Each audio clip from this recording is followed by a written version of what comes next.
Everyone, and welcome to Miami MoCAAD, Museum of Contemporary Art of the African Diaspora's Afro-Latinx Creative Conversations series. Today is the third in this series. My name is Corbin Graves, and I'm the Interactive Media Director of Miami MoCAAD.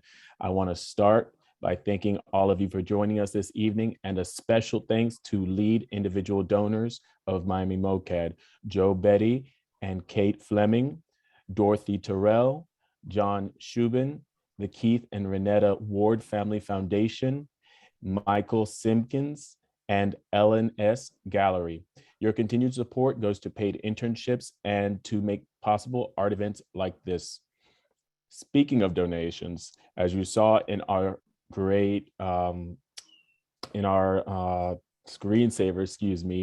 Miami MoCAAD is again participating in the Give Miami Day for 2021. Give Miami Day is one of the nation's biggest 24-hour annual giving events.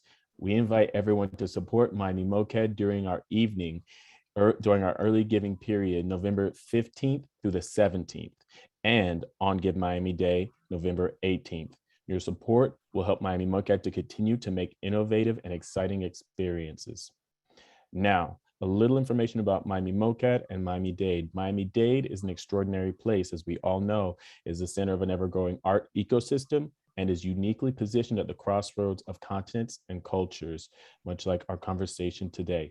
The mission of Miami MoCAAD, Miami Museum of Contemporary Art of the African Diaspora, is to discover, commission, collect, and preserve the works of the most advanced contemporary artists of the global African diaspora and exhibit this art at the highest level, both at home and abroad, and to make new and innovative ways of community building, fostering new novel contexts for identities, and creative ways for experiencing museums. Miami MoCAAD, the Museum of Contemporary Art of the African Diaspora, will blend art and technology and cross boundaries to bring compelling, memorable, and experiences and connect people and communities locally, nationally, and globally. Today's conversation is titled, También estuvimos, we were there too, barriers that blocked our contributions. I want to introduce today's presenter, Orlando Addison, award-winning author and convener of the first Miami Afro-Latino Heritage Excellence Summit, and Miriam Dorsett, founder of Chibur and artist. As today's moderator, a recorded version of this webinar will be available at the Miami MoCAAD YouTube channel and it'll be posted a few days after the conversation. All links will be posted in the chat. There will be a Q&A portion of the conversation. We'd love to hear from you. Please send your questions in the Zoom chat or the Facebook Live chat. Our interns, Ashley Caleb and Christian Allen, will send them along to our Q&A moderator. Also, intern Luz Estrella Cruz. After the Q&A, we will have a short post-conversation talk where everyone will be able to upgrade to a panelist position, and we'll be able to see everybody and participate. We will not be recording this conversation and that part of the conversation, and this is an opportunity for you to ask questions and get to know our Miami MoCAAD team, as well as our presenters and moderators. Closing remarks will be made by Marilyn Hollyfield, partner at Holland & Knight International Law Firm and a co-founder of Miami MoCAAD. Again, thank you to those of you joining us this evening, and welcome to Miami MoCAAD's third of our Creative Conversation series, focusing on the Afro-Latinx experience. También estuvimos, we were there too, barriers that blocked our contributions. Welcome.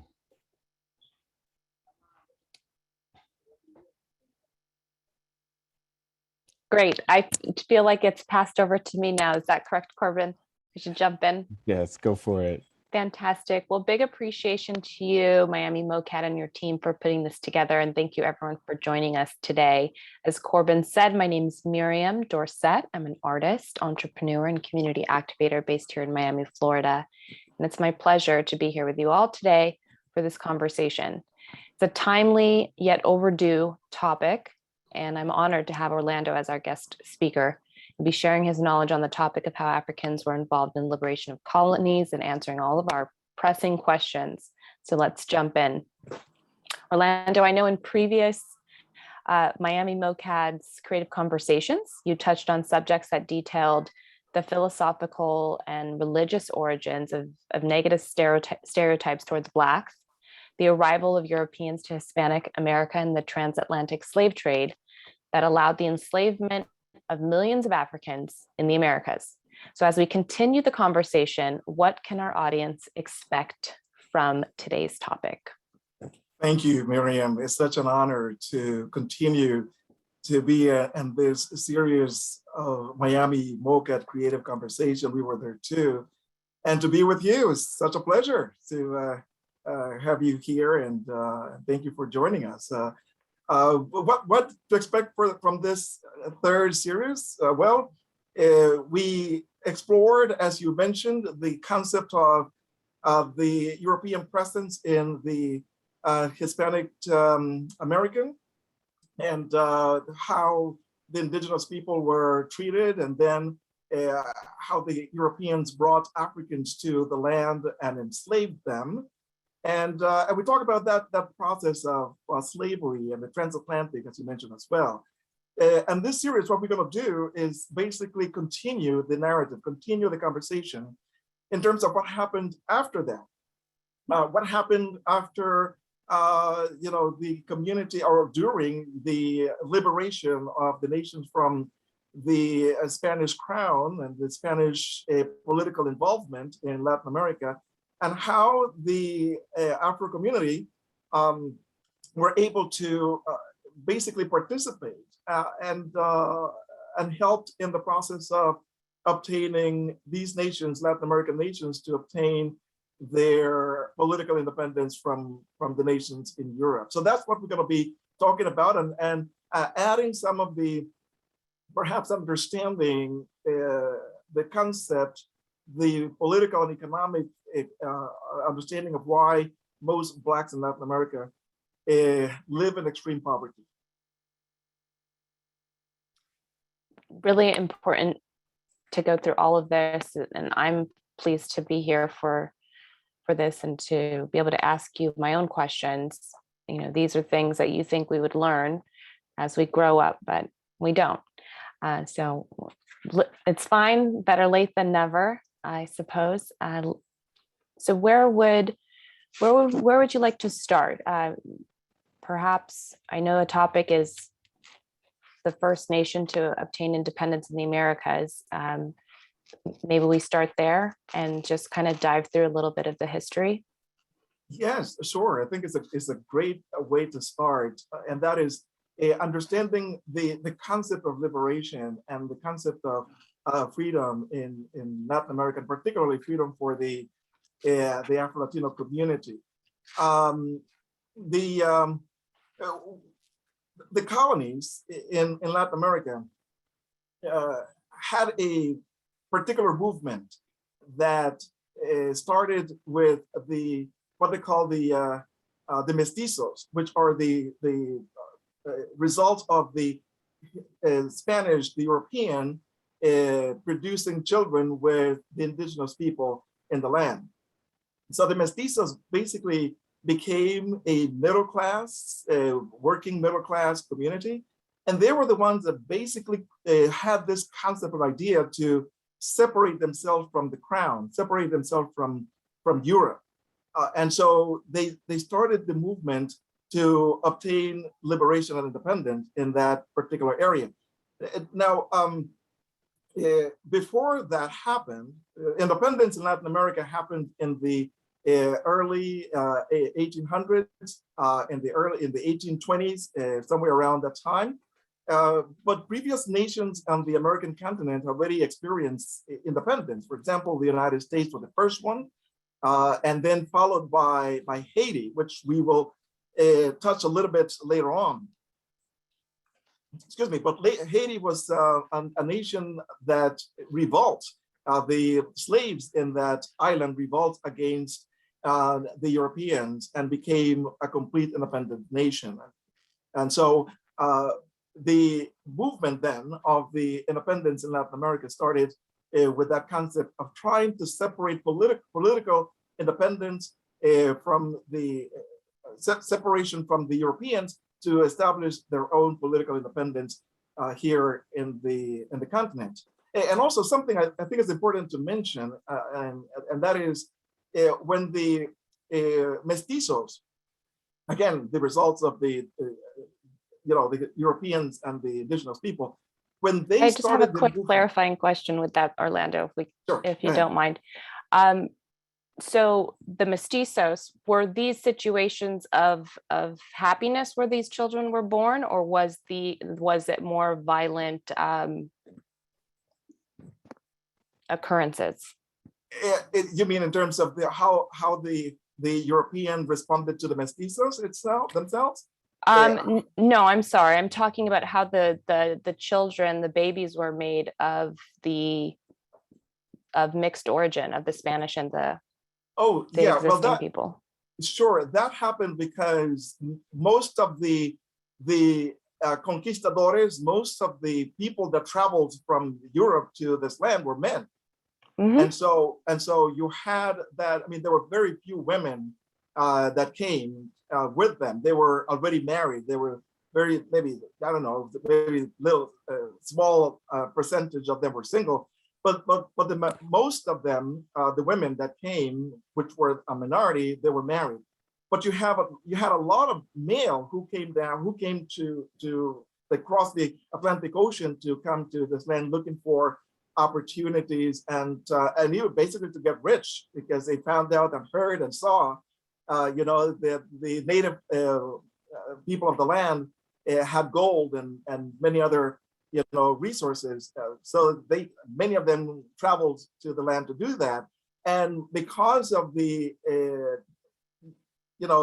less number of European female, the male then in some cases married the indigenous women here, or they just lived together. They just lived with them, and it was okay, because, as I mentioned before, the native of the land were not considered in pure blood as blacks, so it was okay for the white man, the European man, to engage intimately with the female of the native land, because that was considered not 100% accepted, but it was viewed as they tolerated it. Let's put it this way.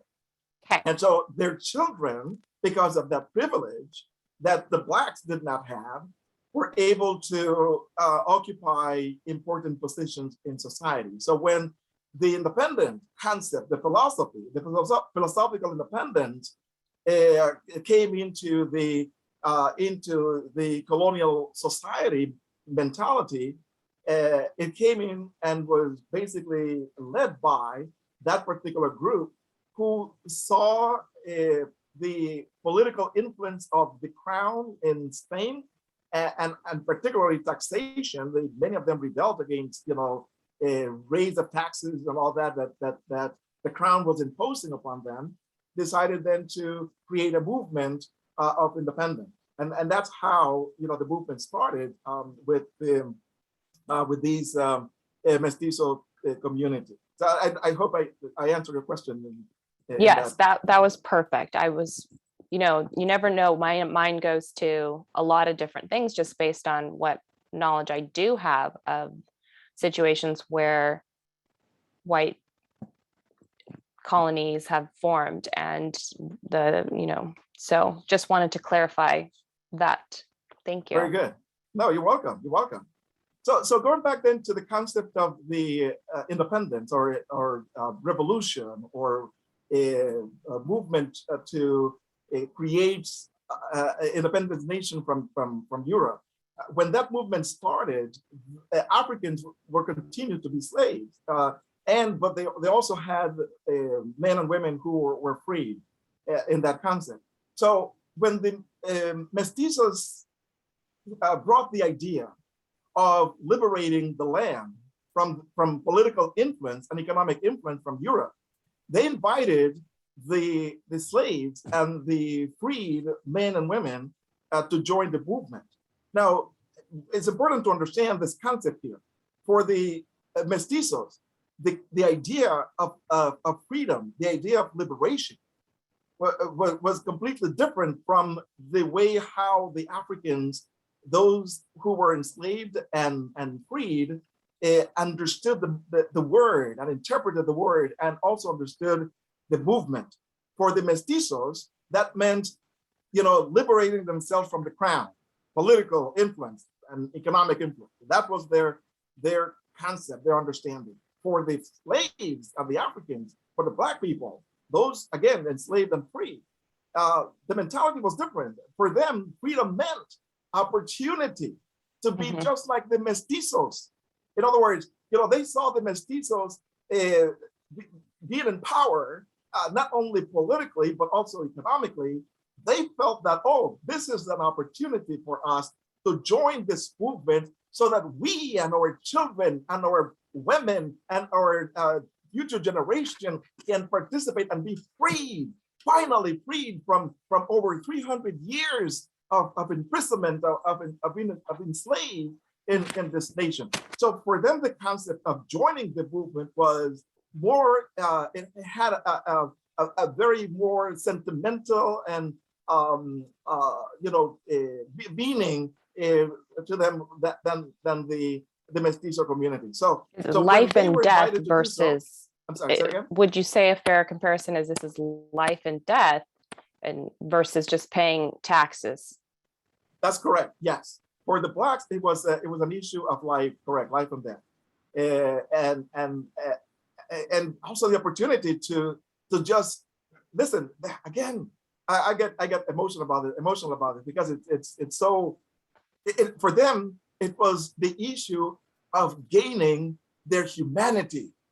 Yeah. That was part of their involvement in the movement. They saw themselves that, oh, finally, we were going to be recognized as human beings. Finally, if we join them and they win, and we win this movement, we are going to be incorporated into the community. So what happened is that the movement, those who led the movement in all these different areas in Latin America, came to these Black leaders and Black community and said, listen, if you join the movement, you are going to be free. We are going to grant you freedom. You're no longer going to be slaves. You're no longer going to have a master. You are going to be equal, just like we, together, working together, the Mestizos and mulattoes and the Blacks and the Indians and everybody just coming together. We were going to create a nation in which everybody's going to be free. So imagine these words in the ears and minds and hearts of people who have lived in such poor, extreme conditions, to hear these words and to embrace them. So when the Black people embraced the concept of liberation, it was more than that. And we will see in a few minutes how many of them gave up their lives, gave up their families to really help in the process of liberation and just to be ignored later on. What a shame. That is something that is so, painful to go through history and to read and understand and to look and see that their sacrifices later on were ignored by the community. Because after they obtained independence, the leaders of these movements, once the Hispanic nation liberated themselves from Europe and became autonomous nations, they then decided that, to the Black people, I'm sorry, but you no longer fit into the equation. You no longer fit. We no longer consider you equal to us. Thank you for your sacrifice, but no, you will continue to be slaves. You will continue to be ignored. You will continue to be rejected. You will continue to be exactly who you are. An African, a Black person without a soul, a Black person that could be treated as a merchandise. That's what happened.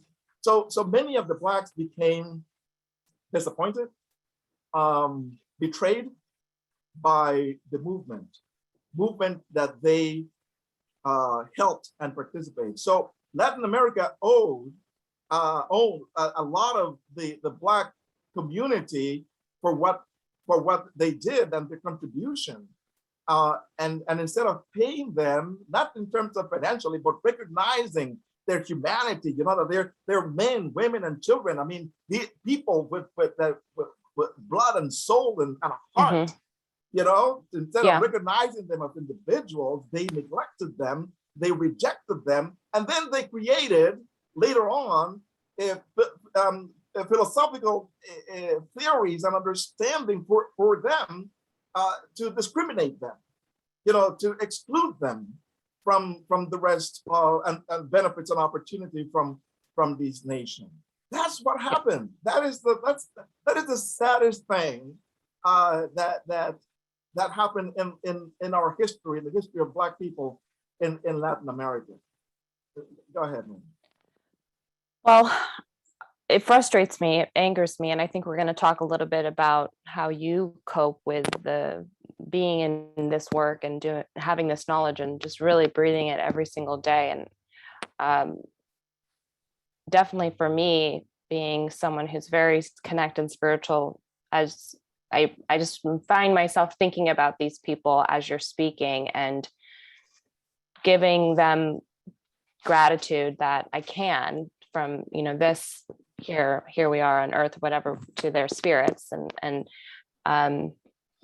because the work that you're doing is making sure that sacrifice is not forgotten, that they made. And I'm sure the desperation that they were in during that time, they were just like, they probably knew in their instinct, like, this guy's lying to me, but what else do I have to lose? Right.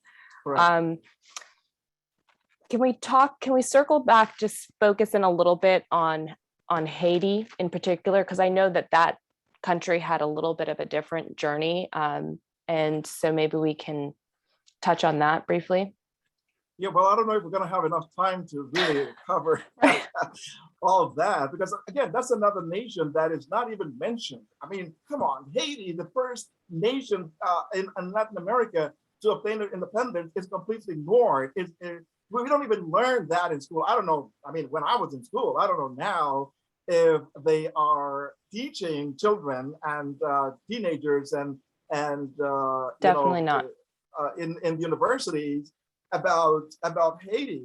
I mean, we look at Haiti today and we look at it as a poor nation and we point fingers and we say, "Oh, poor Black people. Look how are they living."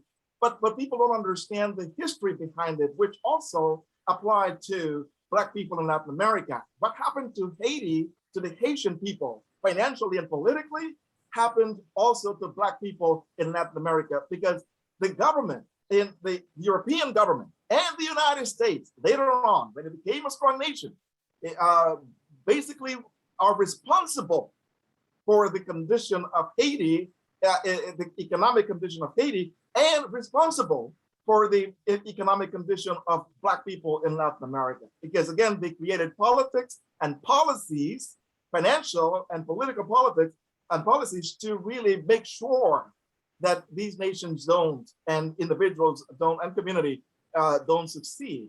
So Haiti obtained its independence, I believe in January 1st, 1804. That's, I believe that's the number, correct? Please correct me someone if I'm wrong with this. But they became a strong nation. And they fought against the French and took them out of the land and declared themselves independent. One of the leaders of the movement, we will see in a few minutes. There we go. Yeah, and Sabes Petion. I'm not a French speaker, but I hope I'm pronouncing his name correctly. He became the leader of the revolution movement in Haiti, and also became the first president of Haiti.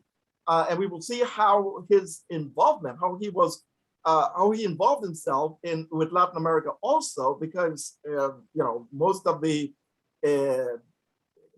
liberation movement in Latin America, particularly one of them, which was led by Simón Bolívar, the dreamer of creating one nation in Latin America, all the way from Chile to Mexico, and establishing a government similar to the British government to have a permanent president, which would be like a king, perhaps, with parliament and all that. That was his dream, but that did not work. But Simon Bolivar, who basically led the movement for the group of nations that community that became different nations like Colombia, Venezuela, Ecuador, Peru, and all that group of people, a group of nations. Simon Bolivar led that group of areas to obtain independence from Spain, and he then learned about the liberation in Haiti, and decided then to travel to Haiti, and he did. He went and he sat down, and Sabes Petion welcomed Simon Bolivar in his nation, and he offered. Listen to this now. This is important. Something that again we need to know about that.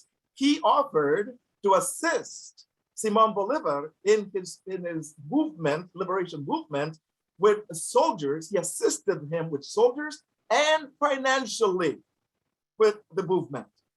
So Haiti was economically stable at the time when Simon Bolivar requested assistance, and that's how Haiti was able to get involved in it, and sending soldiers and money to help in the movement as well. So that's how Haiti basically, became an important nation with the liberation movement in Latin America. But the poverty of Haiti today has a lot to do with its history and a lot to do with politics and policies. Again, as I said before, that created barriers for Haiti not to become a successful nation. Reason why? Two. One, discrimination, because it's a Black nation, and because the independence was obtained by a group of Black people. And so because of that, they did not want, and that's why they excluded Haiti from the rest of the world. They did not want the Black community in Latin America, in Cuba, in Puerto Rico, in La Española, Dominican Republic. They did not want, the Black people and slaves in Colombia, in Brazil, and in Ecuador, Venezuela, and in Argentina to know about this, because by them finding out that you had a group of Black people, liberating a nation and becoming independent, was not something that they were interested in providing, or information providing to the Black community there, because they were afraid that would be the same thing that would happen in these nations and create a Black nation. And some documents, historical documents, some of the influential people of the movement and even European were saying that they did not want Latin America to be a Black nation. That's the reason. Just written in plain writing. Exactly. Yeah. Exactly. That's the reason.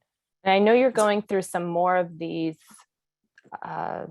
people, men, women, who participated and contributed to the liberation of the Spanish colonies. So just to clarify, Simon Bolivar is was a Latin leader that wanted to liberate his area, his country from Spain, but he was not Black in any way. He was not African in any way. Correct. Well, according to this has been debated in Latin America, but most of the majority of the scholars believe that he was had some kind of African blood in him. They have not been able to clarify that yet, to my knowledge, but that is something that is circulating among scholars and people in Latin America, that there's perhaps his mother or his father had some African blood in him. So he was, yes, part. And also, I think I believe someone mentioned that his lover or wife perhaps may have been from an African descendant as well. But again, that's something that needs to be proven. These are basically just comments and speculation, I guess, that's going on out there. Right. But he's someone that's talked about regularly amongst the history of the liberation. And then Yes. the names of these other contributors is left out of the history and the narrative. That is so true, Miriam. I mean, you have all the rest of the people. Again, these are the, what do you call them? The Mestizos, who led the movement of independence, and you have their names, and even statues in many of these countries for what they did. I mean, we don't take away the work that they did and the contribution they did, because all of them as well somehow risks their lives to obtain independence. But the fact that you had Black people, among them fighting, with them in the process of liberation and leaving them out is something that I just can't understand it. How they would do such thing, leaving, people who will sacrifice their life to do so. Let me give you an example. If you can go to slide 2 with Maria Remedios del Valle. Maria Remedios del Valle, which is slide 2. If you can check that one out, please. But Maria Remedios del Valle was a fighter.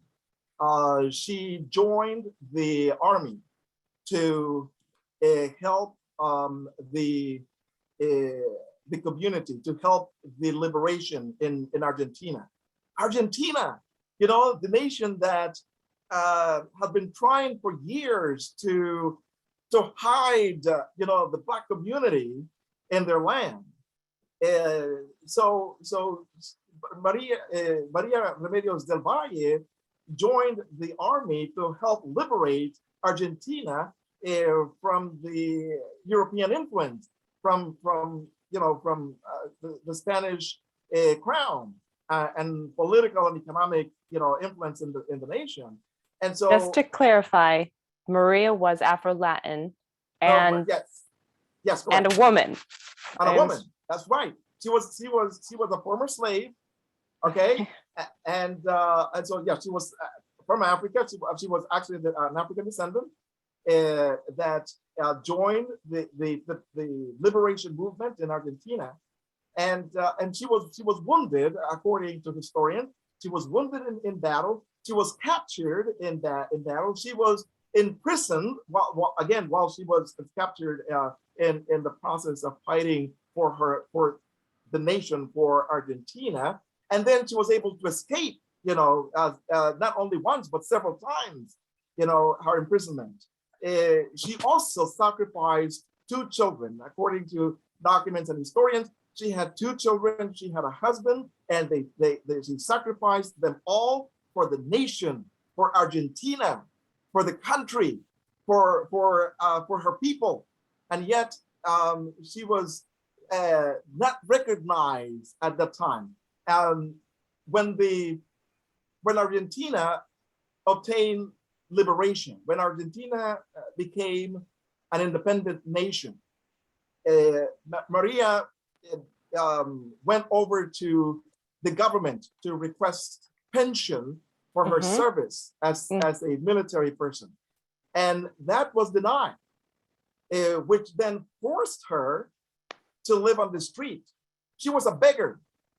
She went on the street begging money so that she can survive after she sacrificed, after she was wounded, after she was captured by the enemies then, was basically forced to live on the streets. And according to historians and documents, it was an occasion that one of the generals that she worked under saw her on the street, went over and made an appeal to the court that they should recognize her for her service, for her heroism, and for for fighting and helping the nation to be free. And because of this general, they granted him the petition, and then Maria Remedios del Valle received her pension for life. But that was only after someone intervened in her life. Now she is, she's known as the mother of homeland, for her sacrifice and commitment to the movement, the independent movement. Beautiful. At least she's gotten that. Yes. Do we want to recognize anyone else briefly before we move on? And I'm sure that the list is very long, but I want to be aware of the time that we have today with the group. Of course, yes. Let's go to, I would like to go with Alexander. No, we did that one already. Jose Prudencio Padilla. Let's go with Jose Prudencio Padilla. And I'm just going to be brief with him. Jose Prudencio Padilla was born in Colombia.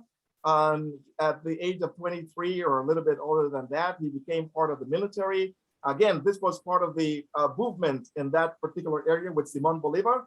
He was under the command of Simón Bolívar. He joined the Navy at the time, and then became the admiral of the Navy under Simón Bolívar as well.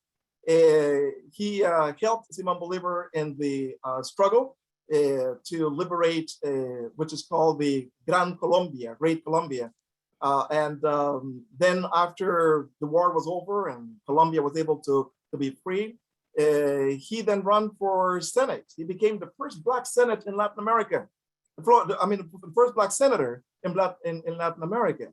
But then in that process, he had, again, the Mestizos did not like the fact that they had, first of all, an admiral, well-respected, military person, and a senator among them. So they didn't like that idea. And what they did, they then created this narrative, falsely accusing him to trying to assassinate the president of Colombia, joining forces with the vice president. So the vice president and Jose Prudencio Padilla, both of them were sentenced to death. Now, here's the thing, the difference. The vice president was given the opportunity to live in exile after being, condemned to death. He was given the opportunity to live in exile while Jose Prudencio Padilla was executed because he was Black, right?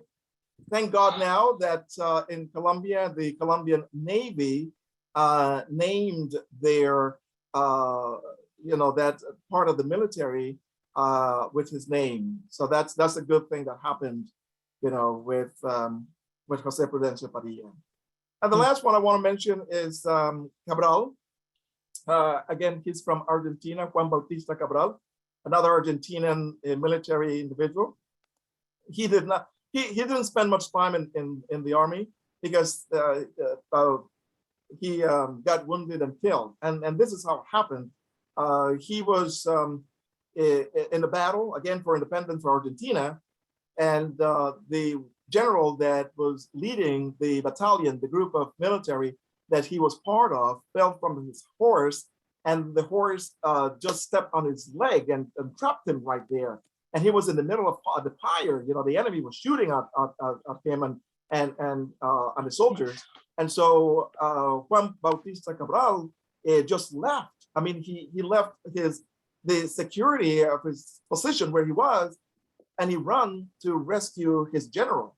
And by doing so, which he did, he liberated the general from the horse. He pulled him out, and by doing so, he got shot several times and was killed. He got wounded and was killed. So that's, again, another African who participated in the liberation movement of Latin America, which, again, these are names and individuals that we don't hear much about. But and I mean, they're powerful stories. That's where I'm kind of also having trouble with this, because people love a story. They love, a hero's journey. Yes. And these are amazing stories that you've shared. So I'm, struggling to understand what is the reason Black history is left completely out of the Latin American narrative. Well, the short answer to that is discrimination. That's one of the reasons. The other answer to it has to do, again, going back to the past. And that is that you had a movement of the people in power, which were the Mestizos, who were in power, decided then that they need to enable the nations of Latin America to look like Europe. So, and the reason why they did that, and they came up with this concept and philosophy, because whites were the minority back then. The number of Blacks, African descendants, and the number of the native people, those numbers were growing. And so whites were basically shrinking at the moment, at that time. And so they didn't want that. They wanted the nation to look white. They wanted the nation to look European. So they came up with this concept, with this philosophical concept of creating what is called the blanqueamiento in Spanish, which means the whitening of the nation. And what they did, well, they invited Europeans to come into America. And the way they did that, and how they encouraged the white migrants to come over to the land, is by providing them land, by providing them means for them to survive, meaning that in some countries they even offered money for families to come over to settle in the Hispanic American. And so they opened up the immigration to all people in Europe that wanted to come over, and they did, although the philosophy was not successful in many nations, but it was very successful in Brazil, it was successful in Argentina, it was successful in Venezuela, and Ecuador, and Paraguay, I believe, other nations. But Argentina was the most successful of all the nations when it opened the door for white people to come in. So that concept of whitening, developed this concept that saying that white is better, white is perfect. Black, as you see in the picture, was something negative that you don't associate with Black people. Black people don't deserve to be in position of power. Don't deserve to be recognized. All they should be doing is basically doing the work of slaves, and not being included into the process. So that concept, blanqueamiento, is what basically created the negative understanding and concept, and also the exclusion of Blacks into the history.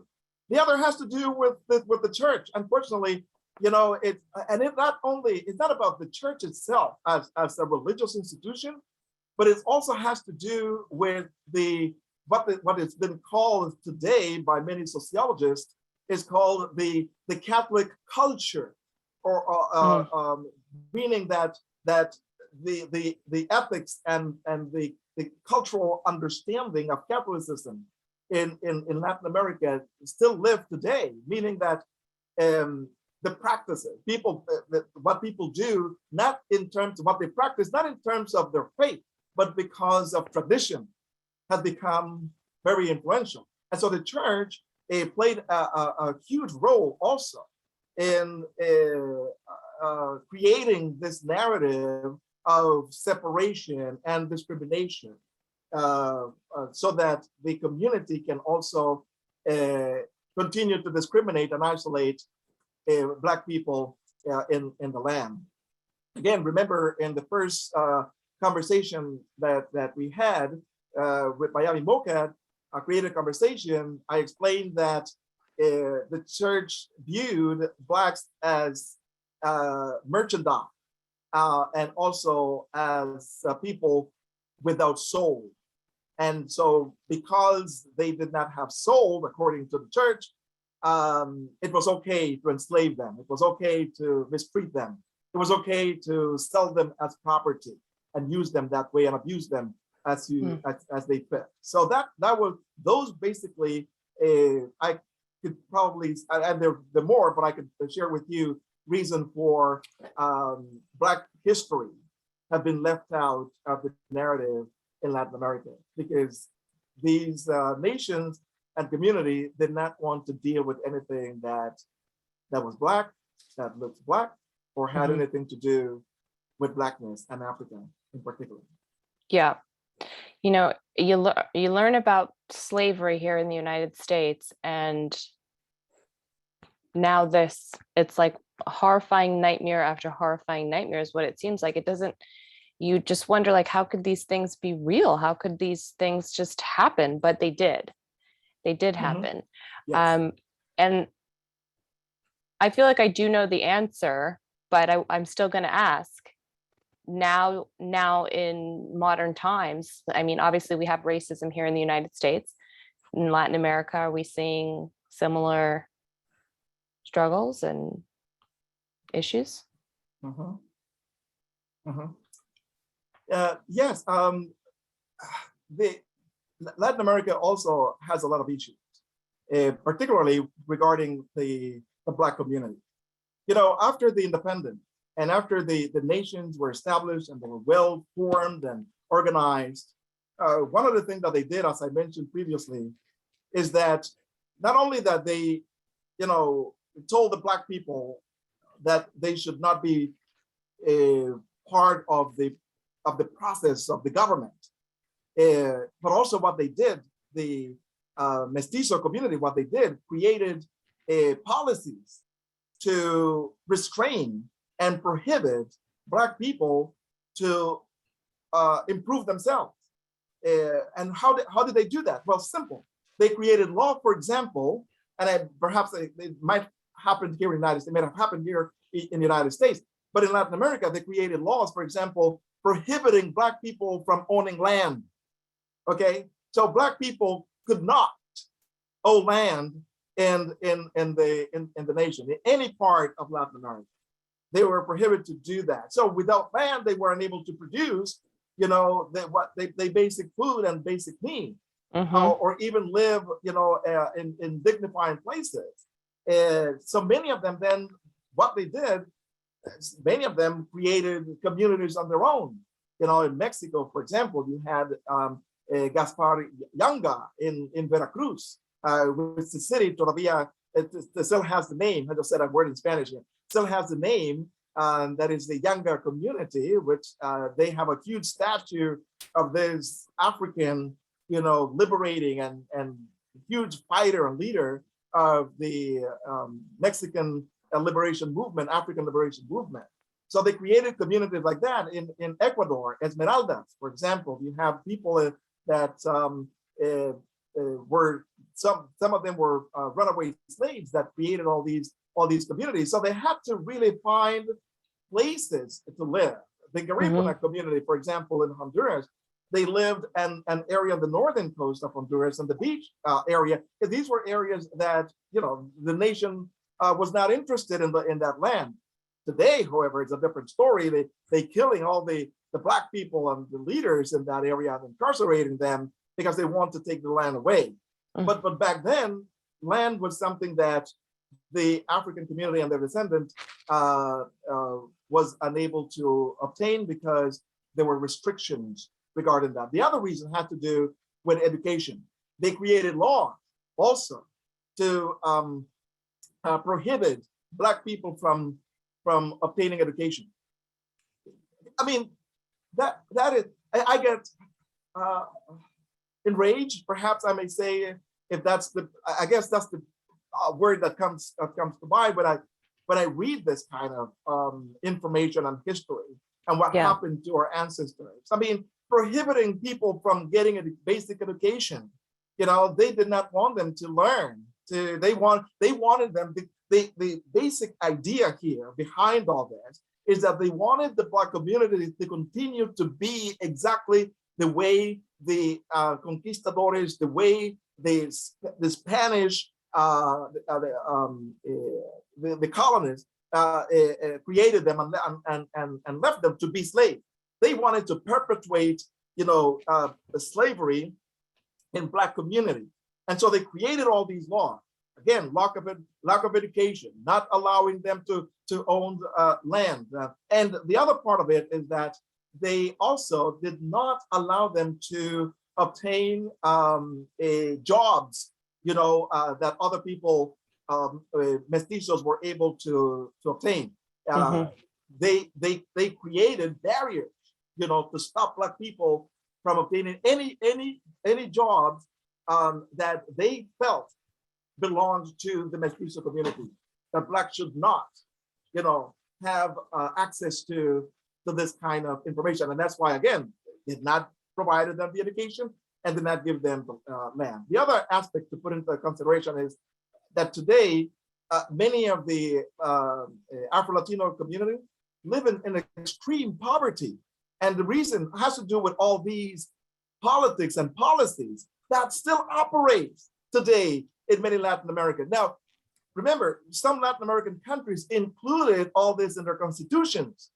They changed it later on, but the policy continues to operate. I mean, even though they can say, well, no, we're not a racist country. No, we don't have that anymore. You can see the constitution, see it's right here that we are an inclusive, community. They can show you the document, but in the practice, the practice is still operating as though they were in the post-independent era, in which Black people had no access to all the different opportunities that the mestizos have. Infrastructure, no roads, no schools, electricity, water. Come on, the basic thing, water, decent water to drink. I mean, even today with the social media, electronic devices, all those things our communities do not have, not because they don't want to, is because the system has been created to keep the community that way. And we Black people, we Black Hispanic, we Black and the diaspora, we need to come together to go to these institutions and government and say, hey, we need, you need to create policies, remove the old policies that you have and create policies to address, the poverty, the extreme poverty in the community, and provide education, provide, infrastructure in the Black community so that people, Black people can have also the same opportunities than whites and the mestizos in the land. Those were basically reason for poverty and to even continue today in Latin America. And one more thing, in El Salvador, which is the smallest nation in Central America, they had in their constitution and removed it in the early, just listen to this, in the early 1990s, just couple years ago, okay? In the early 1990s, they removed a statement in the constitution that prohibited presence or the birth of Black people in their nation. 1990s. So whoever said that discrimination does no longer exist in Latin America, unfortunately, don't know the history, don't know the background, and don't know exactly, the policies that still operates in many of our nations that continues to exclude people that look like me and people that look like you, and the majority of the people who are tuning in to Miami MoCAAD Creative Conversation. Yes, I know we're getting into Q&A, and you say that this stuff makes you enraged, and I'm curious what people of Latin descent that are not Afro-Latinx feel when they hear these things. And I certainly hope some of them are tuning into this conversation and are getting educated on this. But if not, then like you're saying, we need to fight for these policies to be introduced. We need to introduce it into the education system. I think we're moving into now our Q&A section of the conversation today. With that, I'd love to introduce Luz Estrella Cruz, who will lead our Q&A portion as Orlando continues to share his knowledge with us. Thank you, Luz. Welcome. Hi, everyone. As it was said, my name is Luz, and I'm an intern from Miami MoCAAD, and I have the pleasure of fielding some questions for our speakers. So one of the first questions asked is, what is the difference between Mestizo and Creole? Are the terms still relevant today? Mestizos and Creole. I don't have a particular answer to that. The Mestizos, as I mentioned, the Mestizos are the result of the Europeans, particularly the male, marrying or having or living together with native person. And so their children became what they call the Mestizo community. The Creole, I don't, at this moment I knew that, but at this moment it escaped from being, so I can't answer particular that. I'm afraid if I give an answer, I might be giving the wrong answer. So I'm going to abstain from answering that question. Okay, and the next one says, how can we honor the untold history of Afro-Latinx trailblazers? I'm sorry, the question, how can we honor the ancestry? Yes, the untold history of Afro-Latinx trailblazers. Well, one of the way is by educating ourselves, learning about the history, learning about information that we just shared with the community. Creating platform just like the Miami MoCAAD has created for us to have these kind of conversation. Also, really getting together, the community coming together to acknowledge and celebrate, the past history, sharing the events and history with the next generation and among us. Those are areas that I think that can help, share that information and honor and celebrate what our ancestors did for us to be where we are today. Yes, someone asked, do you think Black people in the US and Black people in Latin America can work cross-culturally towards liberation? The answer is yes. The short answer is yes. However, I think that there's a huge difference right now between African American and the Black community in Latin America. And there are similarities. There are things that we can relate. Similar history of discrimination and segregation and all that. But because of the perhaps political condition here in the United States that somehow give the Black community some kind of ability and even power to organize themselves and to do movement, like for example the Black Lives Matter movement that created to help George Floyd situation, also that was international. The African American community, they has that opportunity, while in Latin America is different, because what works here may not work or function in the entire region of Latin America. It might work in Brazil, but may not work in Venezuela or in Panama or in other areas. So the way for Black African Americans and the Afro-Latino community is for both to come together and have conversation and to support each other and look not only in terms of differences, but also in terms of what brings us together. What are the things that are common among us as Black people, and use those areas to come together to unite with one another. And I think the answer is yes. There's a possibility that definitely we can do it, but we have to first have the dialogue. To give you an example, during the Black History Month, I posted in one of my social media, I said, let's Afro-Latinos celebrate Black History Month together with African American. And someone wrote and said, you guys Latinos are trying to take away our celebration. I'm like, what?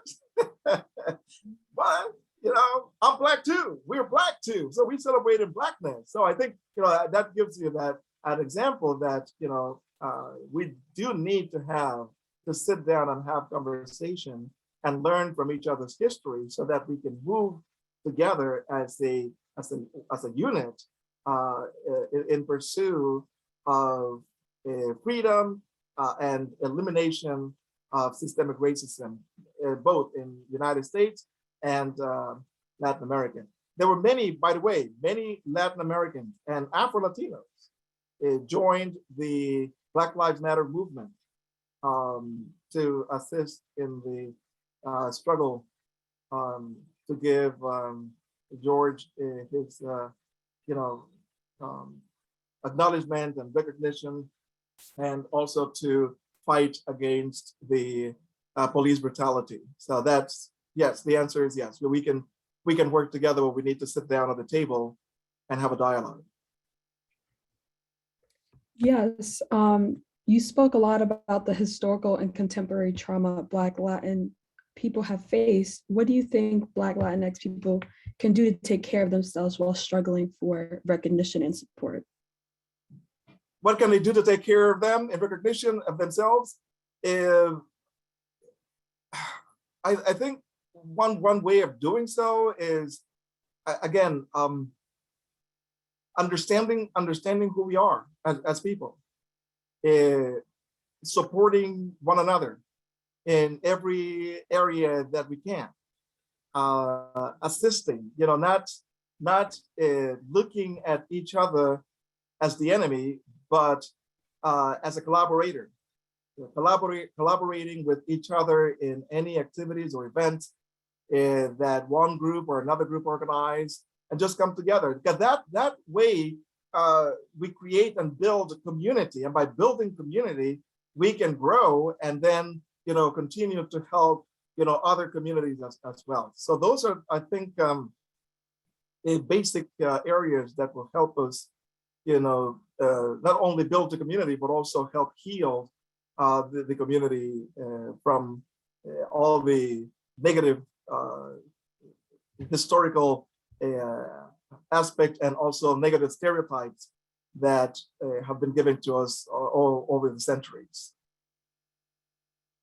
No, absolutely. It definitely is about coming together and showing solidarity for one another in our different experiences. Someone also asked, how has Latin American politicians and policies rectified discrimination committed against the Afro-Latino community? I would say that because there were some gaps in many of the system in Latin America, let's look at the situation here. According to the United Nations and according to the World Bank, there are about 133 million Black people living in Latin America, from Chile, the South America, all the way to Mexico. 133 billion. Some statistics believe that perhaps the number is higher. One United Nations said that it's 150 million. But the number that many scholars are working right now is 133 million. So that's the number of people right now living in Latin America. But among that number of people, the majority of that number of people basically live in extreme poverty. And so how to help the community move from extreme poverty to a working class or middle class or upper middle class, or even become, rich in the nation. And the only way that we can do that is really organizing, coming together and speaking with the local government and also with the federal government to help them remove some of the policies that continue to operate and to emphasize in our society. Remove those negative stereotypes that exist in many of the governments and create new policies that will be more inclusive, where Black people, men, women, and children can really have access and opportunities to many of the areas, the economic, education, you name it, in the land. So those are basically areas that we can help, remove some of the poor condition in Latin America. No, thank you for sharing. And for one last question, someone asked, how do you feel about all this history, being involved in it for decades? Does it take a toll, and how do you remain well? Wow. I don't know. At first, when I was younger, I wanted to learn a lot about the history because nobody taught me about it. No one. I mean, it was hard to get information. Thanks to technology today, like the internet and the books and universities that are now engaging, doing research, professors who are spending endless hours reading, going through the archives and retrieving information that was hidden before. Thanks to all the work, now we have access to a lot of information that when I was growing up, I did not have access to. So as I learned about our ancestors, as I learned about our history, it's yes, I get upset about it, particularly learning about individuals and people that I shared with you today. But it's also one way that, in my case, that helped me deal with it is talking about it, is using platform that Miami MoCAAD created, so that we can come together and learn together and share this information and these information with everyone, so that together we can learn, and by learning, we empowered ourselves and we are stronger and able to face situation of systemic discrimination in our communities and in our society, and also the power to change it, to remove it, and to create a different kind of society. So I think those are ways that we can really deal with all this, and these are ways that I personally, try to deal with it. Just say recently, putting together, creating a movement to help change the television stations in Latin America and invite them to have a more diverse, racial diversity in their on television, particularly with the telenovela community. I invite them to have more actors and actresses that look like me or like Miriam or like yourself, Michelle, or like anyone who has tuned in to this conversation, so that we can have a more diverse actors and actresses and entertainers and television, so that my children and grandchildren, when they sit in front of the television, they can see themselves, and those who dream to become actor or actress or entertainer on television can say, you know, one day I'm going to be like this person and feel proud to do so. So those are things that we need to do. We need to get involved. We need to organize, get involved, and do things. I think that regarding the Afro-Latino community, we've been talking for years. I think it's time now that we begin to put what we talk into action and start, you know, creating changes. So that's my interpretation and understanding and my concept of it. Well, thank you so much, Orlando, for asking our audience's questions. I'm now going to turn it over to Corbin, who will be introducing our founder and leader. Corbin. Hello, thank you very much, Luz and Orlando. Thank you so much for everything that you just talked about. Very inspiring, and we learned a lot. And thank you, Miriam, for your time. I'm actually going to hand it over to Charlie right now. So I'm going to let Charlie Farrell, another intern. Go ahead, Charlie.